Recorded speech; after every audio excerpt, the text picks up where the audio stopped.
Stephen Colbert will debut not one, not two, but 5 field pieces this week that were taped in Russia, as The Late Show celebrates Russia Week in honor of the possible collusion between the Trump campaign and the Eastern European power. The most significant story pertaining to Russia's election interference obviously involves Donald Trump Jr. and his meeting with a Russian attorney.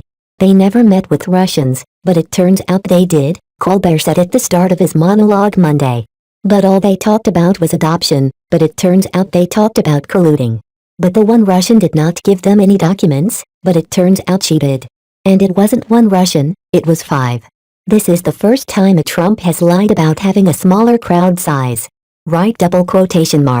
Colbert was referring to reports that a Russian lobbyist, Rinat Akhmechan, also attended the Trump Jr. meeting. He's reportedly a former Soviet counterintelligence officer, Colbert informed his audience. Of course, when it comes to Don Jr., there is not much intelligence to counter. Right? Akhmechan denied to reporters any current involvement with any Russian spy agencies. And so you know it must be true. Remember the first rule of Spy Club.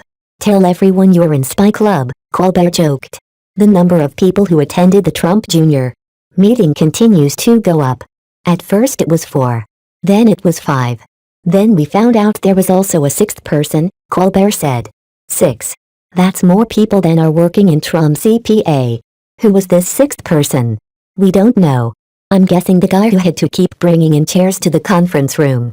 Right? While the press hounds the White House about Trump's ties to Russia, the president is hosting Made in America Week. Right? Possibly to distract from the fact that his campaign was made in Russia, Colbert said.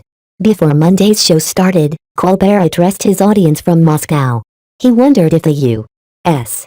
was entering a new Cold War. Let me ask the caramel frappuccino I just bought over there, he joked.